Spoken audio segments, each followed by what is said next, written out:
Praise the Lord. ദൈവ തിരുനാമം വാഴ്ത്തപ്പെടുമാറാകട്ടെ. അനുഗ്രഹിക്കപ്പെട്ട ഈ നല്ല പ്രഭാത സമയത്തിനായി ഞാൻ നന്ദിയുള്ള ഹൃദയത്തോടെ കർത്താവിന് സ്തോത്രം ചെയ്യുന്നു. പത്രോസ് തന്റെ ലേഖനത്തിൽ പറയുന്ന ഒരു വാക്ക് ഇങ്ങനെയാണ്: നിങ്ങൾക്ക് വരുവാനുള്ള കൃപയിൽ നിങ്ങൾ പൂർണ്ണ പ്രത്യാശ വെച്ചുകൊള്ളുവിൻ. ദൈവത്തിന് സ്തോത്രം. നിങ്ങൾക്ക് വരുവാനുള്ള ഒരു കൃപ. ദൈവത്തിന് സ്തോത്രം. കൃപ എന്ന വാക്കിന്റെ അർത്ഥം തന്നെ അർഹിക്കാത്ത സ്ഥാനത്ത് ദൈവം നമുക്ക് ദാനമായി നൽകുന്ന ഒരു അനുഗ്രഹമാണ്. ഇന്ന് പകൽക്കാലം ദൈവം നിങ്ങൾക്ക് നൽകാൻ പോകുന്ന ചില കൃപകളുണ്ട്.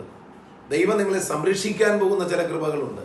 ആ കൃപയിൽ നിങ്ങൾ പൂർണ്ണ പ്രത്യാശ വയ്ക്കാൻ ദൈവത്തിന്റെ പരിശുദ്ധാത്മാവ് പറയുമ്പോൾ, എന്നെ ശ്രദ്ധിക്കുന്ന വാത്സല്യ സഹോദരങ്ങളെ, ആ കൃപ മതി നിങ്ങൾക്ക് എല്ലാത്തിനെയും തരണം ചെയ്യുവാൻ. നിങ്ങൾ ഏത് മേഖലയിലായിരിക്കുന്നു, ഏത് സാഹചര്യത്തിലായിരിക്കുന്നു, ആ സാഹചര്യങ്ങൾ ജീവിക്കുവാനും പ്രതികൂലമാണെങ്കിൽ അതിനെ അതിജീവിപ്പാനും ഒക്കെയുള്ള കൃപയാണ് ദൈവം നിങ്ങൾക്ക് നൽകാൻ പോകുന്നത്. ആകയാൽ ദൈവം ഇന്ന് പകൽക്കാലം നിങ്ങൾക്ക് നൽകാൻ പോകുന്ന ആ വലിയ കൃപയിൽ പ്രത്യാശയുള്ളവരായി കർത്താവിന് വേണ്ടി പ്രവർത്തിപ്പാനും കർത്താവിന് വേണ്ടി നിലനിൽപ്പാനും ആ പൂർണ്ണ പ്രത്യാശയിൽ നിന്നുകൊണ്ട് ദൈവം തരുന്ന സ്വർഗീയ ദാനങ്ങളെ പ്രാപിച്ചെടുക്കുവാൻ കൃപ നിങ്ങളിൽ പെരുകുവാൻ ദൈവം നിങ്ങളെ സഹായിക്കട്ടെ എന്ന് ഞാൻ പ്രാർത്ഥിക്കുന്നു. ഈ വചനങ്ങളാൽ ദൈവം നിങ്ങളെ ഓരോരുത്തരെയും അനുഗ്രഹിക്കുമാറാകട്ടെ.